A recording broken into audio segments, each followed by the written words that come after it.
아침을 시작하는 슬기로운 방법. 오늘 내게 이로운 뉴스. 묘영이의 출발 새아침. 네, 노영희의 출발 새아침 3부 문을 활짝 엽니다. 먼저 경제 박뉴스부터 만나볼까요?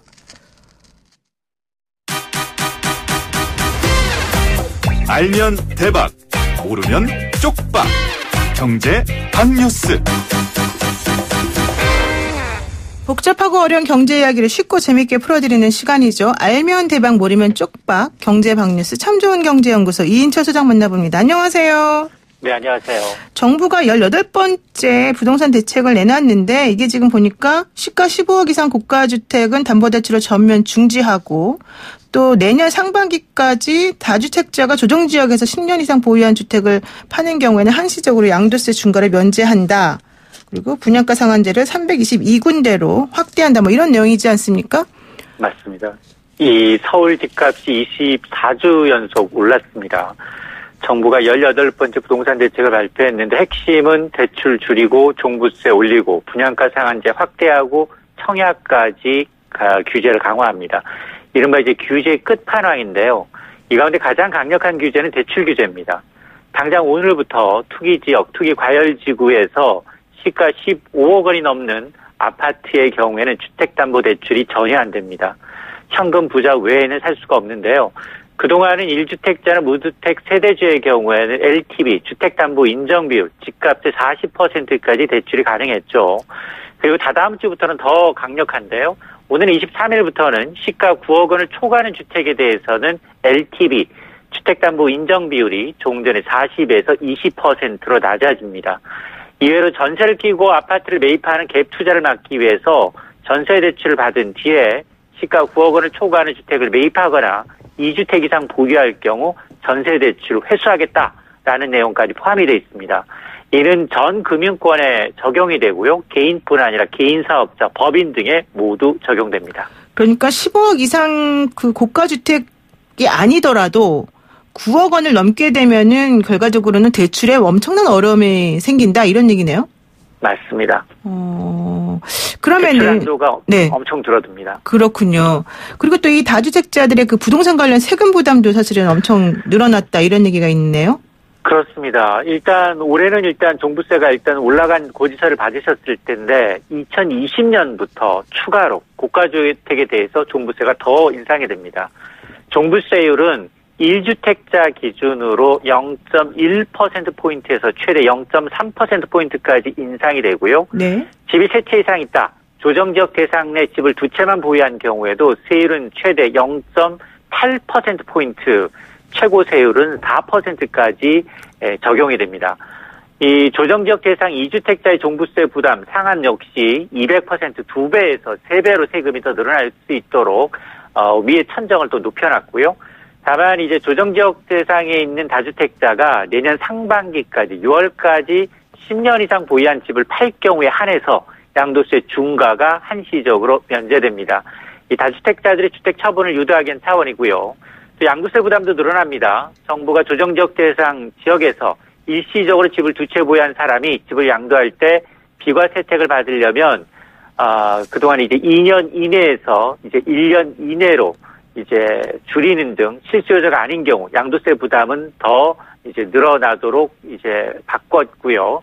또 시가 변동률을 공시가격에 반영하는데 현재 이제 이 공시가격 비율 아파트의 경우 68% 수준인데 이걸 지금 현실화하겠다라고 했기 때문에 어쨌든 주택 보유자들이 납부해야 될 부동산 관련 세금은 부담은 더 크게 늘어납니다. 그렇군요. 이제 공시가격이 사실 현재 실질적인 주택 가격의 80%까지 이제 올려야 된다. 뭐 이런 얘기가 있는 건데 이번에 그 지난해 9.13 대책 이후에 최고 강도 규제 아니겠습니까? 이런 식으로 그렇습니다. 하게 되면 서울 집값이 결국 잡힐까요? 그렇습니다. 지난달에 이제 김현미 장관이 분양가 상한제 시행을 부동산 대책의 마지막 퍼즐이다라고 했는데 이번 것은 예고한 규제 끝판왕이다라는 평가입니다. 일단 24주 연속 올랐던 서울 집값은 단기적으로 숨고르게 들어갈 수밖에 없습니다. 고가 구입할 수 있는 주택은 돈줄이 완전히 막혔고요. 네. 또 다주택자 양도세 중과 한시적으로 내년 6월 말까지 배제하고 있습니다. 또 종부세 내년부터 더 강화하겠다라고 했기 때문에 시장이 매물이 나올 수밖에 없습니다. 그런데 이제 좋은 지역보다는 다주택자들 조금 덜 이제 오른 지역 위주로 나올 것으로 보이고, 하지만 중장기적으로 서울 집값이 계속 오를 수밖에 없다라는 분석도 적지 않은데요. 서울 도심지의 공급 확대 대책이 전혀 나오지 않았습니다. 네. 여기에다가 이제 분양가 상한제가 확대되면서 이 정비 사업 자체가 좀 정체 상태에 머무를 수밖에 없습니다. 이렇게 되면 수요가 많은 인기 지역에서는 공급이 확 줄어들 수밖에 없는데요. 결국 이 집값이 뛸 수밖에 없는 구조고, 여기에다가 시중에 풀려놓은 1,100조 원에 달하는 부동자금은 여전히 시한폭탄입니다. 그러니까 결과적으로 언제까지 이 정책을 유지할지는 모르겠지만 장기적으로 봤을 때는 또 이게 완전하게 안정적인 정책은 아니다, 이렇게 볼 수 있겠군요. 그렇습니다. 공급과 수요 해결을 하지 않고 규제로 시장을 안정시키겠다라는 겁니다. 그러다 보니까 이게 급등이 잠시 정체될 수는 있지만 네. 근본적인 해결책을 제지는 못할 것으로 보입니다. 그렇군요. 오늘 말씀 여기까지 듣겠습니다. 고맙습니다. 네, 감사합니다. 네, 지금까지 참 좋은 경제연구소 이인철 소장이었습니다.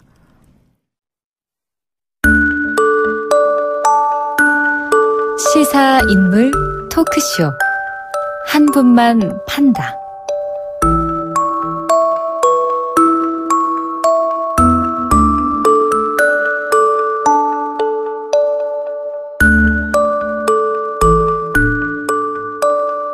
한 명의 인물과 그를 둘러싼 이슈를 끝까지 파보는 시간이죠. 시사인물 토크쇼 한 분만 판다 시작하겠습니다. 함께 하실 두 분 소개할까요? 김태현 변호사님 나오셨고요. 안녕하세요. 네. 이렇게 또 아침부터 몸이 되네. 안녕하세요. 이렇게 말씀하시니까. 안녕하세요. 네. 김영성 시사평론가 함께합니다. 안녕하세요. 예, 평론계 팽수를 지향하는 김현성입니다. 반갑습니다. 와, 진짜 앞으로 이제 팽수 김현성으로 부르겠습니다. 좀 닮았어요, 내가. 예, 오늘 한 분만 판다 주인공이 누군지 한번 목소리부터 들어보겠습니다.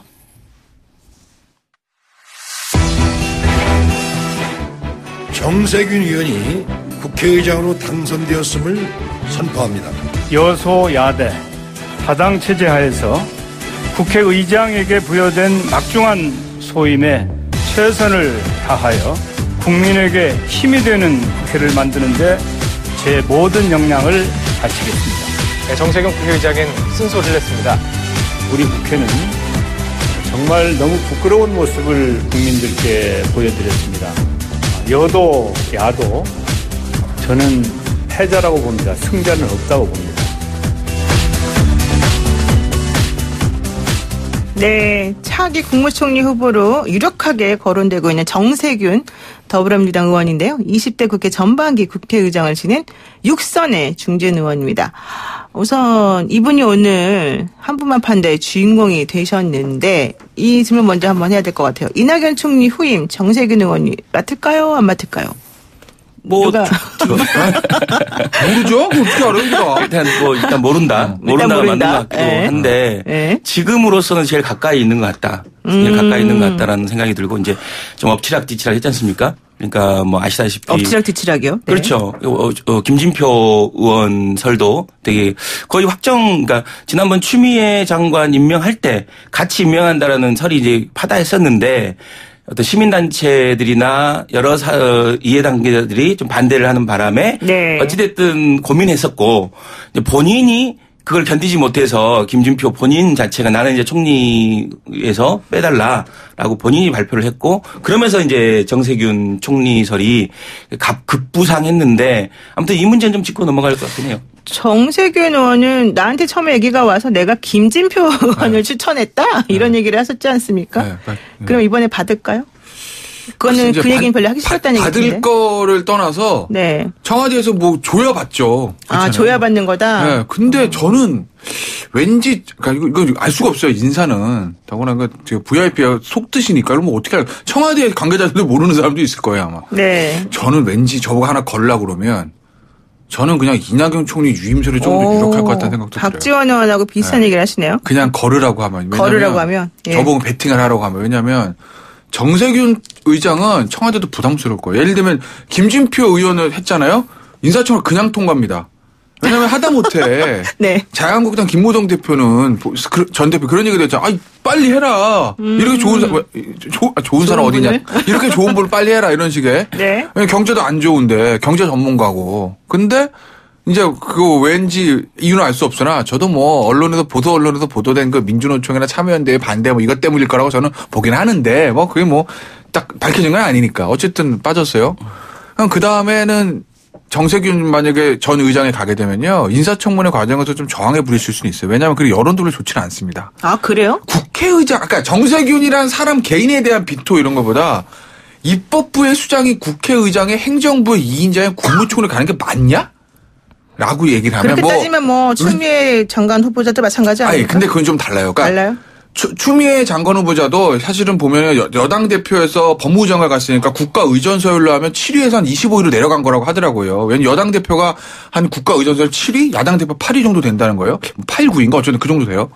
의전서열 내려는데 의전서열이라는 건 사실은 행사할 때 앉는 자리 순서니까 그런 걸 떠나서 국회의장은 입법부 수장이잖아요. 입법부는 행정부를 견제하는 겁니다. 상권분리 원칙에서 대통령제 하에서. 사실 어떤 의미에서 대등한 거거든요. 근데 입법부의 수장인 국회의장이 행정부의 2인자로 간다? 이건 사실은 물론 우리나라 제왕적 대통령제에서 행정부가 입법보다 위에 있는 건 현실적인 얘기지만 헌법상으로는 대등한 기관인데 그게 급이 사실 맞지 않는 측면들이 있죠. 그래서 저는 변호사님 이제 서열 따지고 이런 게 아니 의전 서열의 문제가 아니에요. 펭수가 싫어하는 거예요. 국회 권위에 관한 문제인 거니까. 펭수가 엄청 싫어하거든요. 저는 그런 서열 뭐. 그리고 또 하나는 펭수가 싫어한다. 그리고 지금 시대를 저는 서열로 얘기하는 건 좀 잘못됐죠. 아니 이건 의전 서열의 문제가 아니라 헌법상의 삼권 분립의 가치에 대한 얘기인 거죠. 의전설 2위상 이런 문제 아니라고 제가 말씀드렸죠. 그리고 또 하나. 그리고 이거는 종로 지역과도 연관된 건데 글쎄 모르겠습니다. 지난 선거 지난 국회의장의 정의화 의장도 사실은 부산 중구잖아요. 본인 지역. 거기 출마하겠다는 의사를 표현했다는 얘기가 많았는데 결국 못했거든요. 그때는 물론 이제 중구하고 영도하고 이렇게 뭐 지역구가 좀 합쳐져다 쪼개지면서 그런 사정도 있지만 어찌됐건 간에 사실은 역대로 보면 국회의장들은 그냥 정계 은퇴 수준이었습니다. 그게 뭐 나빠서 밀려나서 은퇴가 아니라 올 때까지 온 거니까. 근데 저는 연세가 많으시지 않습니까? 네, 국회의장까지 했던 분이 또 무슨 지역구 한 번 더 하겠다 뭘 총리하겠다. 전 이것도 그동안에 있었던 정치 문화상 좀 맞지 않는 게 아닌가. 정세균 전 의장한테 죄송하지만. 아니, 정확히 뭐 하고 싶은 말, 잠깐만. 제가 좀 이해가 안 돼서 정확히 하고 싶은 말씀이 뭔지를 모르겠어요. 예. 그러니까 총리도 하지 마시고, 종로 나오지 마시라 얘기죠. 뭘 뻔한 얘기지 뭐. 아무것도 하지 말아라. 아니, 저는 국회의장까지 하셨으면. 예. 이제 국가의 원로로 뒤에 나와 계시는 게 맞다. 역대 모든 의장들이 그랬듯이. 이제 그 사람이 전혀 항의 전화 올 것 같은데. 네. 그 사람이 그동안 걸어왔던 것을 가지고 앞으로 이제 한국 사회, 한국 정치에 필요하냐 아니냐로 따지면 저는 이제 그거에는 동의하는데 저는 그것을 예를 들면 이 사람이 국회의장을 했기 때문에 국회의원 하면 안 된다. 그리고 이 사람이 서열상으로 밀리니까 이 자리 가면 안 된다. 뭐 이런 식의 논리는 지금 시대에는 맞지 않는 것 같아요. 지금은 21세기잖아요. 네. 지금은 2020년이잖아요. 젊은이 시대인데 21세기. 그래서 저는 이제 이 문제는 저는 정세균 전 의장이 과연 총리를 할 만큼의 자질과 능력이 되느냐, 그리고 지금 한국 사회의 새로운 총리의 상은 어떤 사람이어야 되느냐라는 걸 봤을 때 상당히 근접해 있다고는 봐요. 제가 봤을 때. 왜냐하면 현실적으로 이제 경제 문제와 관련된 상당히 어려움이 있는 거잖아요. 그러니까 지금 문재인 대통령의 국정 지지를 하지 않는 사람들의 상당 부분이 경제 문제나 민생 문제를 얘기하고 있는 거고, 지금 갈등의 문제가 극대화돼서 통합의 지도자가 좀 필요한 거고, 그리고 어떻게 보면 자기가 가지고 왔던 것을 좀 이렇게 희생하고 내려놓는 모습도 필요한 이런 시점에서 저는 개인적으로는 최선의 카드는 아닐 수 있다라고 생각하지만 그래요? 차선의 카드는 될 수 있다. 최선의 카드가 또 다른 게 있습니까? 자질적인 측면에서 뭐 저도 인정. 그건 뭐 앞서 김현성 교수님 말씀하신 것처럼 경제 전문가, 왜냐하면 어쨌든 기업 임원 출신이고 쌍용 상무인가요? 상무. 그럼 관우는 기가 막히신 분이야 이분이. 대기업 임원에 장관에 여당 의장에 국회의장에 와 총리까지 하면 관우는 정말 대한민국 최고 1등 인정. 산자부 장관도 하셨죠? 아까 장관에 이거 어마어마한 관우. 당의장 할 때 갔어요. 네, 당의장 하시고 어쨌든 자질 측면에서 저도 뭐 이건 뭐 부러우신가 봐요 상당히. 안 부러워요? 표정이 상당히 부럽죠. 어쨌든 어마어마하신 분인데 어쨌든 자질 측면에서 저도 인정해요. 이건 자질은 나무랄 데가 없는데 다만 이제 아까 제가 말씀하실 때는 그런 부분들에 좀 걸리는 게 하나 있고, 그리고 또 하나 제가 이제 그래서 저는 청와대에서 부담스러울 수 있다. 오히려 굉장히 부담스러울 거다. 그래서 저는 이낙연 총리 유임설을 왜 제가 이제 두 가지 포인트에서 봤냐면, 첫째는 이낙연 총리만큼 이 행정부를 안정적으로 이끌고 가는 사람이 없어요. 찾기 쉽지 않을 거예요. 이낙연 총리에 대한 평은 다 좋습니다. 그렇죠. 속된 말로 어떻게 보면은 예전에 미국 트럼프 행정부에 무슨 어른인가? 정확히 표현은 뭐죠? 어른이라고 해가지고 켈리 전 비서실장, 매티 장관 이렇게 얘기했잖아요. 근데 보면 현 정부에서도 보면 청와대에서 약간 사고적인 발언들이나 국면에 그런 사고 치면 이걸 다 조정하고 덮고 수습하는 게 이낙연 총리였어요. 그건 사실 청와대 입장에서 굉장히 큰, 어떻게 보면 청와대가 말하는 총리의 가장 큰 역할은 그거예요. 청와대나 여당이나 행정부 사고 치면 그걸 수습하는 거. 근데 그걸 기가 막히게 하시기 때문에 이낙연 총리를 좀 끌고 가고 싶은 니즈는 대통령이 있을 거다. 그리고 또 하나는 이낙연 총리를 뺐을 때 그럼 어디로 가요? 선대의장이거든요, 그러면? 네. 이게 근데 당에 돌아가면 이해찬 대표와 이 하늘에 해가 두 개가 오는데 이게 이해찬 대표도 만만한 분이 아니기 때문에 힘들 거라고요, 이거 정리가. 이해찬 대표 지금 본인의 의도화에서 총선, 본인의 휘하에서 총선 치르겠다는 의지가 막강하잖아요. 근데 이해찬 대표를 내리고 선대위의장에 누구죠? 이낙연 총리를 갖다 앉힌다? 이게 조절하기가 쉽지 않을 거라고요. 그래서 그래요? 이게 그런 골치 아픈 것도 있어서 아마 총리를 더 하고 싶은 것도 있을 거고 그리고 이낙연 총리를 더 하게 하고 싶은 니즈도 있을 거고 그럼 이낙연 총리는 어떨까 생각을 해보면 제가 이낙연 총리라면 전 더 합니다. 총리. 왜냐하면 이낙연 총리의 꿈이 뭐겠어요? 그럼 대통령이에요. 할 수 있는 건. 어쨌든 대선 주자 후보 1인데 근데 지금 선대위장 갔습니다. 여당 자신 있어요? 다음 총선? 이거 장담 못합니다. 다음 총선. 그래도 지금 다음 총선은요. 자유한국당도 그렇고 민주당도 그렇고 누구 하나 일당이 지금 할 수 있을 거라고 자신은 못해요. 왜? 지금 대통령 지지도 하고 여당 지지도 높긴 하고 자유한국당 비호감도 높긴 하지만 근데 지금 경제라든지 외교라든지 풀리는 건 없거든요. 그렇기 때문에 여당도 자신은 못해요. 이 상황에서 선대위장 갔다가 총선 결과 안 좋으면요. 대선 가도에 이상이 있습니다. 그렇기 때문에 아마 총리 좀 더 하시다가 나중에 들어오시긴 저는 낫다. 그래도 당 차원에서 지지도는 많이 차이가 나는 거 아닌가요? 아니, 그렇긴 하지만 저는 자신은 못할 거라는 거죠. 워낙 자신 밑바닥에 경제나 이런 것 좀 좋지 않으니까. 저는 이제 김태현 변호사님에 대해서 완전 반대예요. 김태현 변호사님 속마음이 나타나는 거 아닌가? 그건 어떻게 보면 김태현 변호사님의 정말로 바람일지도 있는데. 제가 자유한국당 장담 못한다고 비호감도 저는 없으니까. 이제 두 가지 문제인 것 같아요. 네. 하나는 본인 스스로도 원할 거다. 이낙연은 유임되지 않을 길 원할 거다라는 그러니까 거고. 저도 그렇게 생각하는데. 그리고 청와대 입장에서도 이낙연 지금 총리로 유임시키는 것 자체가 결국은 지금의 정국을 끌고 가는 이어지게 하는 거라서 지금 국면 전환의 시기가 좀 한번 필요하다. 그건 총리 정도의 교체 아니면 지금 유재수 문제라든가 조국 문제라든가 어찌됐든 좀 이렇게 좀 고여 있는 느낌이 있거든요. 네. 한번 털고 가야 된다라고 봤을 때 총리 교체를 통해서 뭔가 일신해야 된다. 2020년은 새로운 모습으로 문재인 정부를 시작해야 된다라는 게 이제 있는 거고요. 네. 또 이낙연 총리 입장에서도 말씀대로 대선을 꿈꾸고 있다라면 뭔가 희생하는 모습이 필요하죠. 만약에 지금 김태현 변호사가 말하는 그 총선의 불확실성이 있기 때문에 오히려 이낙연 지사를 모험해 볼 필요가 있다. 그리고 정치는 결국은 자기가 뭔가 주도해서 만들어내는 것으로 평가받는 거거든요. 네. 그래서 저는 이제 자기가 내려놓고 만약에 그렇게 갔을 때 그 희생적인 것들을 어떤 정당 안에서 인정해 줄 거고 그리고 내년 총선을 어떻게 봐야 되느냐. 그러니까 문재인 정부를 평가하는 총선으로 만들어야 되느냐 아니면 다음 정부를 만드는 미래에 투표하는 걸로 만들어야 되느냐. 왜냐하면 다음 2020년 총선은 네. 다음 대선까지 이어지는 거거든요. 그래서 이제 다음 대선 주자가 나오지 않으면 이게 이제 과거 선거가 돼버리거든요. 문재인 정부 평가만 하다 끝나는 선거가 되는데 그렇죠. 이낙연 총리가 나오는 의미는 미래의 권력에 대한 투표가 되는 거예요. 다음에 이낙연이라는 사람이 있구나. 우리 진보 진영에서 다음 차기에 권력의 연속 집권, 진보 집권의 연속성을 가지고 갈 수 있겠구나. 라는 희망을 주기 때문에 우리 지지층을 굉장히 결집시킬 수 있어요. 그래서 저는 이낙연 총리의 등판은 필연적인 것이다. 그리고 어떻게 보면 총선에서의 정말로 모든 걸 걸어야 되는 상황이잖아요. 네. 그래서 모든 전력을 다 합친다는 의미에서 보면 이낙연 총리 스스로도 그렇고 청와대도 그렇고 유임시키지는 않을 것이다라는 게 이제 제 생각입니다. 어때요?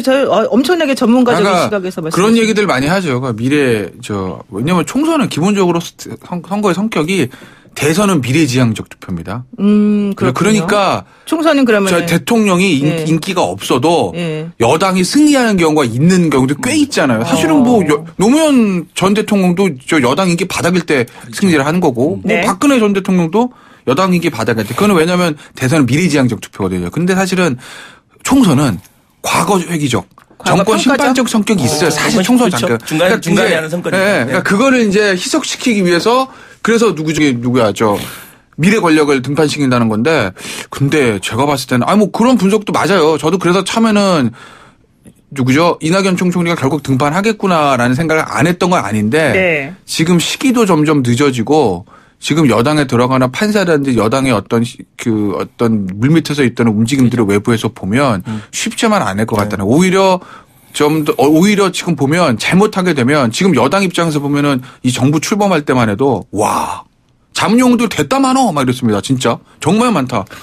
비속어는 사용하지 말아주세요. 그냥 생활 용어로 한 거예요. 생활 용어. 네, 제가 좀 부끄럽습니다. 네, 그렇습니까? 네.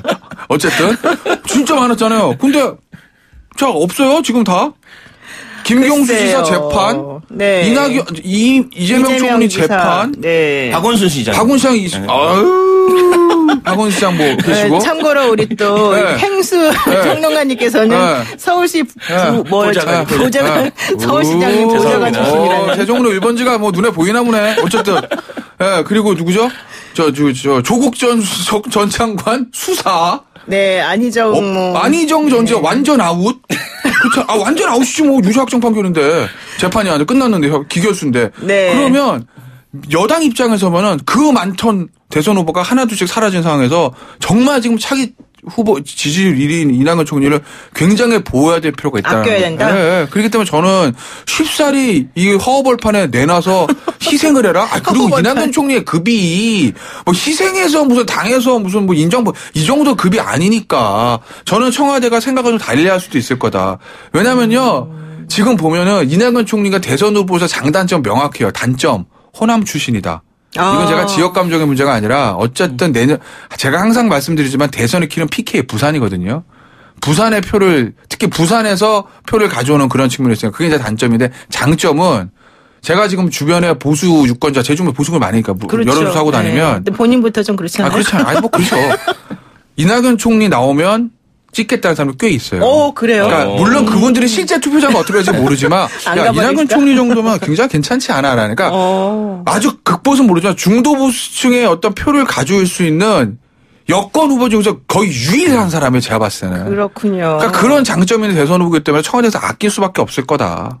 그러니까 지금 김태현 변호사님 이게 뭐 정치를 하셨기 때문에 안 했어요. 근데 조금 이제 제가 아쉬운 게 뭐냐면 정치는 일종의 인기가 아니거든요. 네. 그러니까 지금의 이낙연의 인기를 지지로 바꿔줘야 되거든요. 네. 이낙연 지사의 가장 어떻게 보면 현안은 그거예요. 아까 제가 지금 20%가 넘는 20%가 넘는 지지율이 과연 일종의 인기냐 지지냐 그리고 그 충성도가 어느 정도 되느냐. 지금 이낙연 지사의 지지는 어떻게 보면 문재인 대통령을 지키는 사람으로서의 네. 어떻게 보면 인기죠. 이낙연 총리. 그렇죠. 이낙연 총리와 관련된 그런 부분은. 그래서 이 부분을 지지로 정말 강한 지지로 만들기 위해서 그러니까 일종의 이빠 그러니까 우리가 빠라고 그러지 않습니까? 네. 강한 지지자를 만들기 위해서 오늘 왜 이러는지.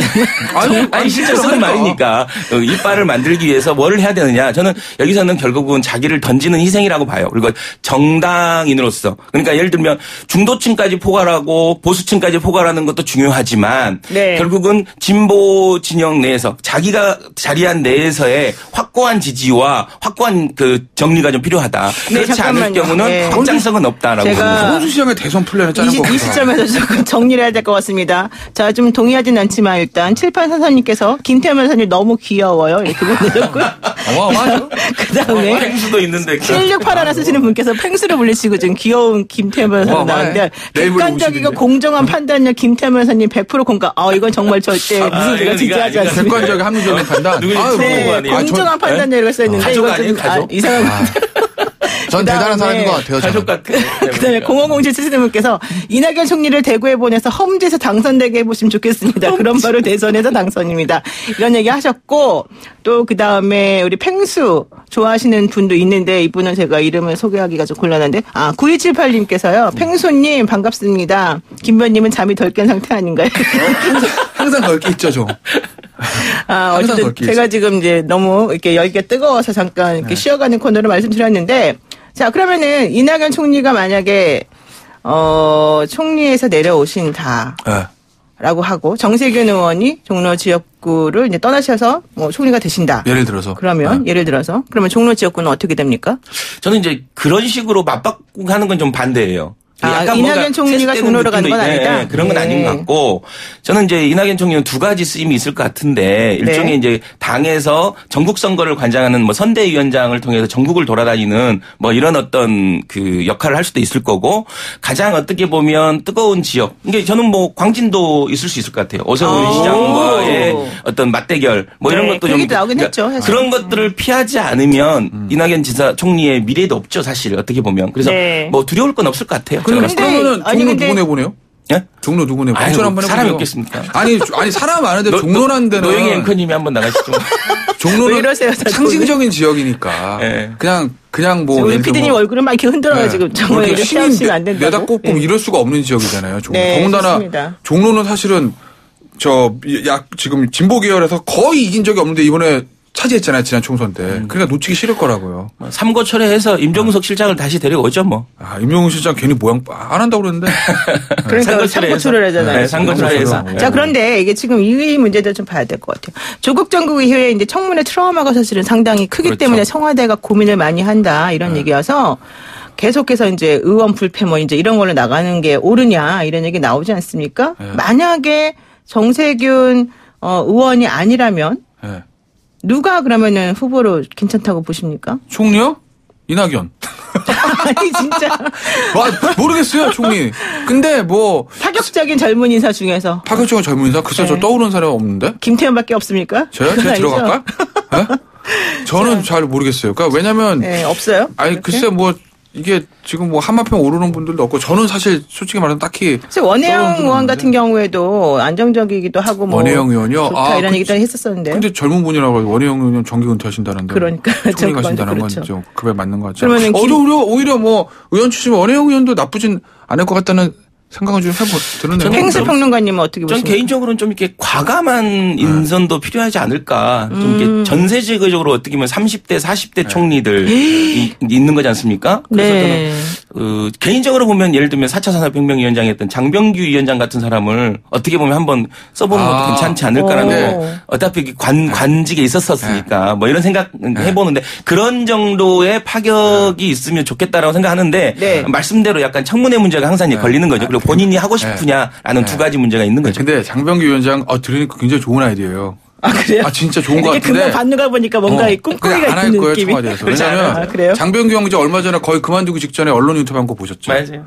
현 정부로 그냥 직격탄 날리고 가버리거든요. 쉽게 뭐 경제의 경자도 몰라. 이러고 나갔는데 시키겠습니까? 지지층이 흔들릴걸요? 저 김진표 전 의원도 뭐 언론 보도에 따르면 민주노총이랑 참여연대랑 경실에서 반대해서 안 시켰다라는 본인이 고사했다라는 썰이 있는데 언론 보도입니다. 장병규 의원 시키겠어요? 안 하지. 근데 뭐 그 정도의 과감한 과단성이 필요하다라는 생각입니다. 근데 굉장히 좋은 아이디어 같네요. 그래요? 근데 사실 경제를 살리는 입장에서 보자면은 뭐 썩 좋은 아이디어 같지는 않은데. 근데 솔직히 말씀드리면 지금 경제는요. 총리가 누가 와도 안 돼요. 안 된다기보다 청와대가 모든 걸 쥐고 있는데 총리가 무슨 얼마나 권한이 있어요. 솔직히 말하면 상징적인 의미가 있지. 예를 들면 김진표 총리, 정세균 총리. 김진표 총리 경제 전문가잖아. 노무현 대통령이 그랬어. 우리나라 최고의 공무원이라고.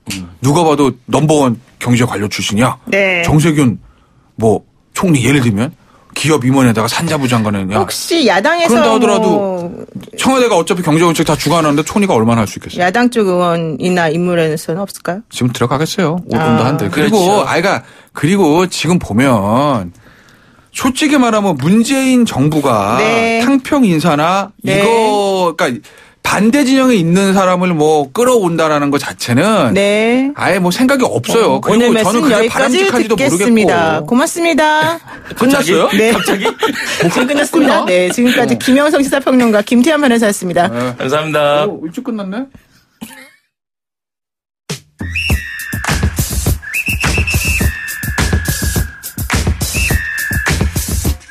영희와 함께하는 슬기로운 출근길 노영희의 출발 새 아침은 청취자 여러분들과 함께 만들어갑니다. 짧은 문자 50원, 긴 문자 100원의 유료 문자 샵 0945, 우물정 0945로 문자 보내주시거나 유튜브 보이는 라디오 댓글창, YTN 라디오 어플리케이션 예스를 통해 여러분의 목소리를 들려주세요. FM 94.5MHz YTN 라디오 노영희의 출발 새 아침.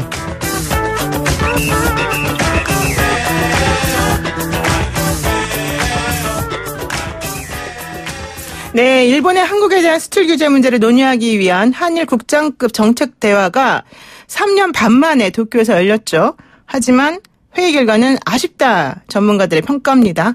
한신대 일본학과의 하종문 교수와 자세히 짚어보겠습니다.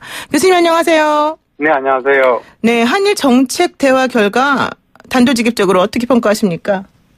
예, 예상한 대로였고요. 네. 나름대로 저는 대화가 우호적인 무드에서 진행됐다라는 그 상황만으로도 네. 충분한 진전이다 이렇게 평가를 하고 싶습니다. 아, 그렇군요. 그러니까 지난 7월 과장급 실무회의와 비교해보면 분위기 자체는 우호적이었다. 그러나 결과는 어차피 예상 가능한 거였다. 이 정도 수준이었을 것이다. 이렇게 보신다는 겁니까?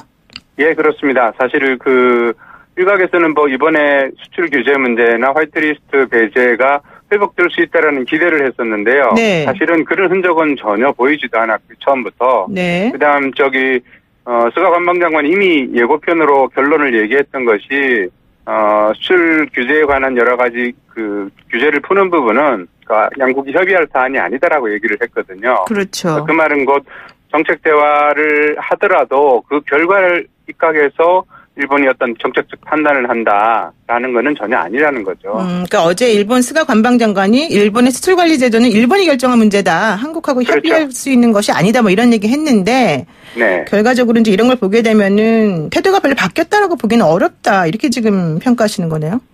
예, 태도가 바뀐 건 아니고요. 네. 앞으로 지금 현재 어제자죠. 카지야마 히로시 아무래도 일본 판단이 중요하니까 최근에 여러 가지 상황들은 아시다시피 일본 쪽에서 이렇게 다른 얘기가 나오면서 그렇죠. 서로 꼬이는 게 많은데요. 제가 이제 일본 얘기만 주로 말씀을 드리는 게 좋을 것 같은데 카지야마 히로시 경산 대신이 뭐라 그랬냐면 양국에서 어쨌든 수출 제도 관련해가지고 여러 가지 논의가 이루어졌고 그다음에 네. 상호 이해가 촉진되었다라고 했거든요. 네. 그래서 향후에 앞으로 안전보장 환경이라든지 이런 것들 하여서 서로 간의 책임과 재량 하에서 실효적인 수출 관리를 해나갈 수 있도록 하자라는 거에서 인식이 일치됐다 이렇게 표현을 했거든요. 네. 그리고 마지막에는 대화는 하나의 진전이다라는 말을 했기 때문에 정책 대화 이전에도 카지야마 대신은 일종의 이제 약간의 긍정적으로 일본이 수출 규제를 할 수 있다라는 얘기까지도 같이 판단을 한다면 네. 어쨌든 경산성의 입장에서는 이 문제를 지금 향후에 일정은 미정입니다만 조금씩 풀어나가는 쪽으로 방향을 잡고 있다. 이건 확실하게 얘기할 수 있을 것 같아요. 그렇군요. 근데 어쨌든 일본이 지금 겉으로 보이는 태도하고 속마음이 조금 다른 거 아니냐 이런 평가들을 하는 분들도 있긴 한데요. 예, 그렇습니다. 사실 지금 일본 상황은 이 문제가 한국과 일본 사이의 국제 관계의 문제이기도 하고요. 동시에 일본 국내 정치적인 상황도 있습니다. 네. 아시다시피 강제동원 재판 문제라든지 작년에 초계기 문제 이런 것들이 막 겹치면서 결국 아베상이 굉장히 강경책으로 수출 규제를 발동한 거지 않습니까? 네. 이런 것들은 국내 정치적인 맥락이 있다고 한다면 지금까지 보여준 스가 관방장관의 어제 얘기라든지 여러 가지 분위기는 일단 국내 정치적인 메시지라고 보면 될 것 같고요. 아시다시피 지소미아의 종료 이외 때문에 지금 이 대화의 장이 마련됐다고 한다면 여기에 다시 미국이라는 그림자가 있다고 판단을 했을 때 그 부분을 먼저까지 간다면 양국이 그냥 지금 현재의 대화 국면을 파탄 놓겠다 이렇게 생각하기는 어려울 것 같습니다. 그렇군요. 우리 측 산업부 이호연 국장이 어제 기자들에게 얘기한 거는 수출 규제 이전의 상황으로 돌아가는 게 목표다 이런 얘기했는데 그렇다면 지소미아 종료 조건부 유예 기간이 이제 얼마 안 남은 상황이기 때문에 일본이 네. 뭔가 시그널을 주지 않으면은 사실 이런 말도 의미 없는 거 아니냐 이렇게 생각할 수 있는 것 같은데 어떻습니까? 지금 현재 지소미아 종료 유예가 언제까지인가에 대해서는 그때 한 달, 두 달 이런 얘기도 나왔었는데요. 네. 근데 사실은 이게 명문화된 어떤 규정이 없기 때문에 결국은 한국 정부의 판단 문제라고 생각이 되고요. 네. 따라서 일본 정부가 일정 정도 조금씩 국내적인 부분 포함해서 진전을 보였을 때 한국이 먼저 대화의 장을 박차고 나오는 모양새는 제가 볼 때는 별로 좋아 보이지 않을 것 같고요. 네. 그런 면에서는 양국이 일단은 지금 현재 시작된 대화 무대를 일정 정도는 끌어나가는데 성급하게 좋은 결론을 기대하기는 어렵다. 이게 아마 객관적인 판단이 아닐까 싶어요. 그런데 지금 현재 일본의 아베 총리 같은 경우는, 아베상 같은 경우에는 벚꽃 스캔들 때문에 많이 곤욕을 치르고 있어서 이게 오히려 우리 그 협상에는 조금 도움이 될 수도 있겠다, 이렇게 보는 입장도 많지 않았습니까? 예, 그렇습니다. 사실 아베 수상 자신이 지금 현재 거의 정제를 사선하게 되면 임기가 더 연장됩니다만, 그렇죠. 사선은 거의 어려울 것 같다라고 한다면 내년쯤에 어떤 식으로든 아베 수상의 용퇴가 이런 얘기들이 나오고 있거든요. 네. 그렇다고 한다면 이게 이제 두 가지 측면인데, 오히려 반대로 차라리 외교 국면에서 본인의 마지막 피날레로 한국과 조금 더 강하게 일전을 벌이는 상황도 오히려 생각해 볼 수 있을 것 같고요. 반대로 얘기하면 지금 경산성이 보여주고 있는 것처럼 일종의 자기들 나름대로 그 부처의 이익에 의해서 이 문제를 조금씩 매듭 짓는 쪽으로 가자. 이런 몇 가지 생각들이 계속 교차하고 있는 상황이 아닌가 보여집니다. 네. 그러면은 일본이 이렇게 계속 버티는 이유, 이게 결과적으로는 강제동원 피해자 청구권 인정 문제가 해결이 안 됐기 때문이다, 이런 얘기 지금 하고 있는데요. 예, 그렇습니다. 어제 날짜였죠. 모태기 외상이랑 우리 강 장관이 만났을 때, 네네. 거기서 결국 국제법 위반 상태를 시정해라라는 얘기를 아베 수상과 마찬가지로 앵무스처럼 얘기를 했거든요. 네. 그러니까 그 문제에서 아시다시피 이제 이 문제는 강제동원 재판의 문제를 어떤 식으로 해법을 내놓을 것인가의 문제가 직결되어 있기 때문에, 네. 그 부분에 일정 정도의 일본 정부가 판단했을 때 진전이 없다고 한다면, 제가 볼 때는 수출 규제나 화이트리스트 배제의 복귀 문제도 네. 명확하게 진전을 보이기는 어렵지 않을까, 그렇게 두 개가 연동되어 있다는 말씀이죠. 네, 그렇죠. 문희상 의장이 얘기하고 있는 1+1+1, 이 안은 일본에서는 좀 긍정적으로 받아들이는 분위기 아니었나요? 예, 그렇습니다. 1+, 이 부분은 이제 어차피 정부 실제로 이번 주 내로 발의를 한다고 지금 국회의장이 얘기하고 있으니까 발의가 되고 통과가 되고, 그다음에 최종적으로 이 문제에 대해서 저는 문 대통령이 어떤 정책 판단을 할 것인가, 이게 이제 지금까지는 전혀 어떻게 판단을 하는지조차도 얘기가 나오지 않는데, 네. 문희상 안에 대해서 국회의장이 했으니까 대통령으로서는 그냥 지원하는 형태의, 그러니까 묵인하는 형태로 갈 것인가의 부분도 조금은 다음 국면일 것 같고요. 네. 그런 면에서 일본의 입장에서는 이 모든 것들이 결국 한국 내에서 자중질환으로 일궈진 모습은, 네. 일본 국내 정치 맥락에서도 굉장히 고대라고 생각되기 때문에, 저는 그런 면에서 일본에서는 논의 문제로 한국이 알아서 한다라는 모양새가 일본의 입장에서는 훨씬 더 정치적으로는 편하게 보인다, 이렇게 네, 그렇군요. 마지막으로 간단하게 하나 여쭙게요. 한일 양국 정상회담이 이제 열릴 것 같긴 한데요. 네. 이 어떤 결과가 나올까요? 정상회담도 지금 현재는 출구가 아니고요. 입구에서 조금 더 공간을 넓혀 나가는 작용을 하지 않을까, 그렇게 봐야 될 것 같습니다. 그래서 결론을 우리가 기대하는 것은 조금은 아직은 성급해 보입니다. 그렇군요. 알겠습니다. 여기까지 듣겠습니다. 고맙습니다. 네, 고맙습니다. 네, 지금까지 하정문 한신대학교 일본학과 교수와 연결했습니다. 네, YTN 노영희 출발 새 아침 잠시 후에 뵙겠습니다.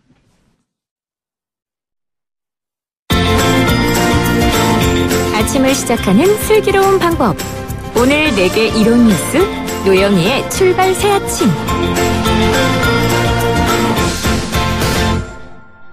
한국영화 100주년의 해 선물 같은 소식이 들어왔죠. 봉준호 감독의 영화 기생충이 92회 아카데미 국제극 영화상 예비 후보에 올랐다는 소식입니다. 수상 여부를 떠나서요, 아카데미 공식 후보작 이런 타이틀로 충분히 영광이다, 이런 평가를 받고 있죠.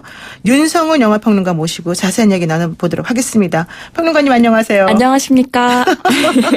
정말 소녀같이 러블리하게 말씀하시는데, 자, 우리 이제 기생충에 대해서 한번 얘기를 해볼까요? 한국 영화 대표 출품작 기생충 있잖아요. 네. 이제 오스카 관문 앞에 섰는데, 네. 최우수 외국어 영화상 후보, 이게 이름이 국제극 영화상이라고 바뀌었다고 하더라고요. 네, 그렇습니다. 어떤 의미가 있습니까?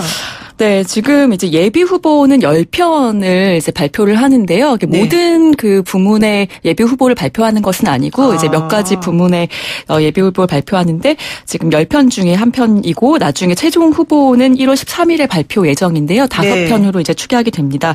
아카데미 92년 역사상 최초로 최초 아직 예비 후보 단계인데 네. 그조차도 거의 오른 적이 없었는데 버닝이 작년에 이제 예비 후보에는 올랐었어요. 네. 근데 이제 이번에는 최초로 후보에 오르지 않을까라는 그런 기대가 됩니다. 그러니까 방금 들어온 속보 이 네. 최우수 외국어 영화상 후보, 국제그 영화상 예비 후보 이게 사실은 상당히 의미가 있는 거다 이렇게 지금 말씀을 해주고 네. 계십니다. 네네. 그럼 내년 1월하고 2월에 열리는 미국 양대 시상식이 골든글로브하고 아카데미 영화제이잖아요. 네. 두 영화제 수상 가능성 이렇게 한번 여쭤보고 네, 싶어요. 일단은 지금 골든글로브에서는 최우수 외국어 영화상, 각본상, 감독상 후보에 올랐는데 역시 처음 있는 일이고요. 대단하네요. 네, 아카데미에서도 무난하게 사실 그 국제 극영화상에는 후보로 오를 것으로 예상이 되고 오늘 이제 발표된 10편 중에서 제가 이제 칸에서 본 작품들이 꽤 많이 있더라고요. 네. 아마 칸에 출품됐었던 작품들 위주로 또 이제 5편으로 추려지지 않을까 싶은데요. 네. 사실 이 중에서 이제 뭐 페인 앤 글로리라는 페드로 알모도바르 감독, 아주 유명한 감독이죠. 이런 작품들과 이제 좀 경쟁을 할 것으로 보이는데, 이제 수상 가능성이 높지 않을까, 네. 그렇게 보입니다. 긍정적으로 네. 말씀해 주시면 갑자기 막 가슴이 설렙니다. 그런데 사실 이 기생충은 그 시카고에서도 사관왕을 했고요. 좀 전에 그 샌프란시스코 베이 지역 영화 비평가 협회 여기서도 또 상을 3개나 받았더라고요. 네, 그렇습니다. 이제 뭐 두 영화제에서는 아직 이제 후보작이지만 이제 비평가 협회 상들이 많이 있습니다. 이제 미국이 워낙 이렇게 지역이 넓고 지역마다 이제 비평가들의 어떤 성향도 좀 다르기 그렇죠. 때문에 네, 그런데 그 중에서도 이제 말씀해주신 시상식 중에서도 시카고 비평가 협회 시상식은 그 4대 비평가 협회상으로 이제 꼽힙니다. 뭐 뉴욕 비평가 협회, 뭐 전미 비평가 위원회, LA 비평가 협회 이런 식으로 이제 그 북미 4대 비평가 협회상 중에 하나인데요.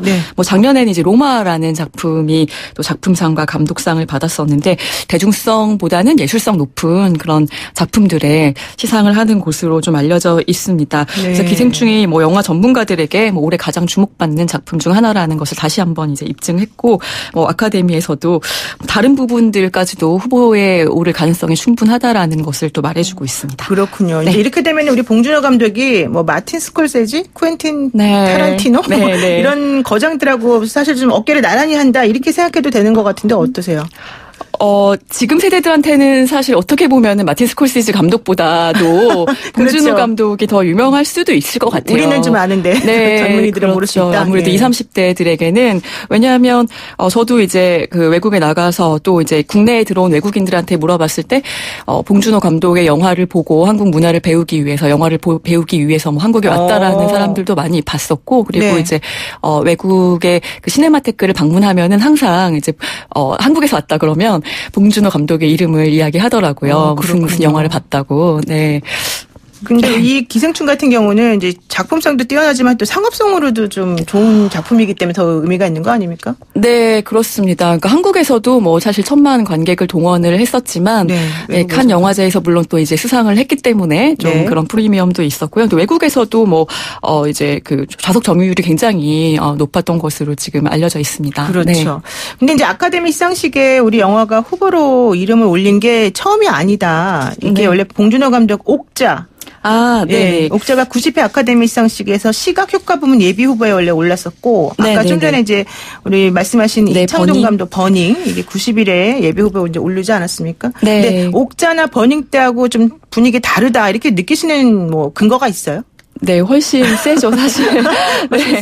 버닝 같은 경우에는 지금 이제 골든글로브 후보에는 오르지 못했었던 작품이고, 예비 후보라는 거는, 좀 이렇게, 지금 오늘 우리 낭보라고 이제 전해드리면서 말씀드리기 좀 그렇지만은, 그렇게 큰 의미까지는 없습니다. 사실 이제 최종 후보에 그래도 올라야, 최종 후보에 올랐다라 노민이라는 게 이제 붙는 건데. 5 말하는 거죠. 그렇죠. 그러니까 버닝 같은 경우도 참 외국에서 많은 비평가 협회들에서 상도 많이 받았고, 좋은 평가를 상을 받았는데 조금 그 대중성 면에 있어서는 아무래도 기생충보다는 좀 떨어지는 부분이 있었고요.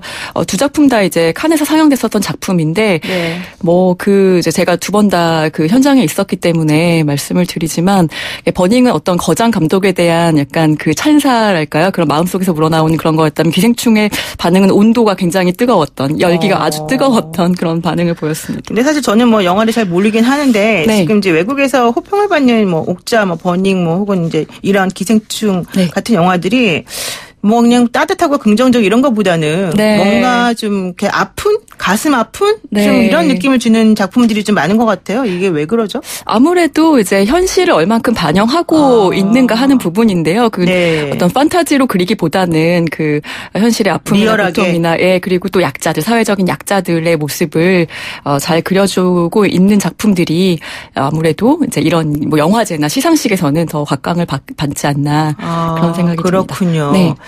그러면은 지금 그 작품상, 감독상 그리고 각본상 이제 세 가지 부문에서 유력한 후보로 지금 거론이 되고 있는 건데, 이 세 개 다 탈 수 있을까요?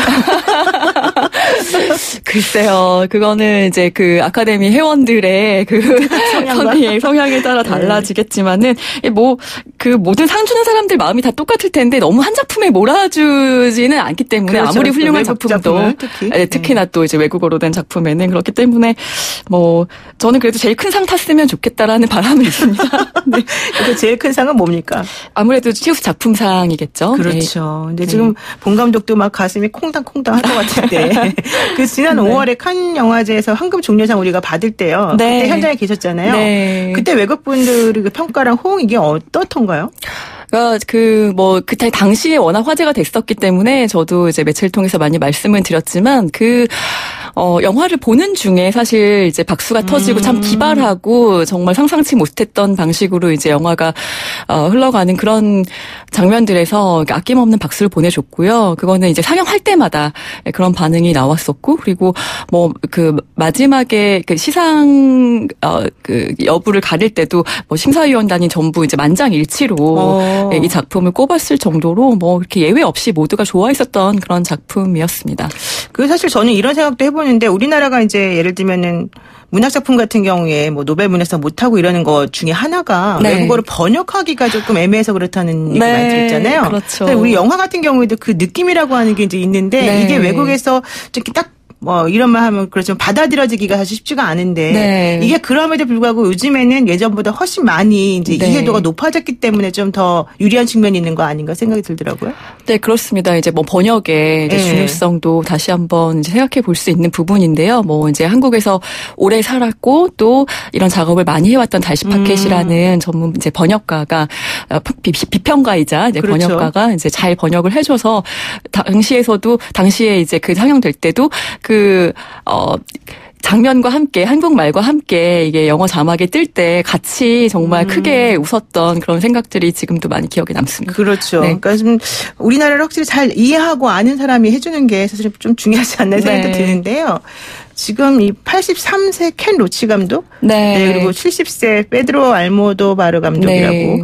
이분들이 이제 봉준호 감독과 경합을 하는 거였잖아요. 올해요. 칸 영화제에서. 근데 이렇게 되면 이제 봉 감독은 상당히 젊은 사람이지 않습니까? 네, 그렇습니다. 또 작품 편수로만 봐도요. 지금 뭐 7번째 장편이고 하기 때문에 앞으로 더 사실 뭐 발전 가능성이라고 말하기에는 감독이기 거장이기 때문에 그렇지만 계속해서 자기의 최고작을 좀 갱신해 나가는 그런 느낌이 분명히 있는 그런 감독입니다. 보통 보면은 거장들이라고 해도 그래도 초기작이 좋았지라는 감독들이 사실은 많습니다. 그런데 결국에 자기의 전작들과 경쟁을 해 나가야 되는 사람들이기 때문에 거장들은 봉 감독은 요번에 그 기생충이라는 작품이 이렇게 지금 다른 작품들 과거의 다른 작품들보다 훨씬 더 지금 더 뜨겁게 사랑을 받고 있기 때문에 앞으로 더 다음 작품이 더 기대되는 그런 감독이죠. 그렇군요. 이제 세대 교체가 좀 이루어졌으면 하는 바람이기도 하는데요. 짧게 하나만 짚고 갈게요. 이 기생충 말고 호흡이라고 하는 또 이제 이 영화가 있는데 여주인공 윤지혜 씨가 폭로한 내용이 또 조금 화제가 되고 있는 것 같아요. 네, 그렇습니다. 이게 무슨 내용이죠? 지금 사실은 호흡이 이번 주에 개봉을 앞두고 있는 그런 작품인데, 네. 그 개봉 직전에 사실은 이제 터트린 내용이 그렇죠. 이제 촬영 당시에 굉장히 이제 힘들었었다. 그 열악한 환경이나 이런 것들이 뭐 독립영화라서라기보다도 안전상의 문제가 좀 확보되지 않았었고, 막 계속 주행 중인 뭐 차에서 내려야 되는 그런 상황이 발생한다든가, 그리고 로케이션 뭐 허가를 미리 받지 않아서. 그렇죠. 위험하게. 이렇게 막 도망가는 사건이 벌어지고 뭐 이런 뭐 아주 자극적인 표현을 썼습니다. 불행 포르노 그 자체였다라는. 그렇게 말씀을 그렇게 이제 SNS에 올렸는데 그것이 이제 좀 화제가 됐었고요. 여러 가지로 정말 이 저예산 독립 영화들이 많은 힘든 일이 있는 것 같아요. 오늘 말씀 여기까지 듣겠습니다. 고맙습니다. 감사합니다. 네, 지금까지 윤성은 영화평론가였습니다. 네, 노영의 출발사 아침 내일 아침 7시에 만나요.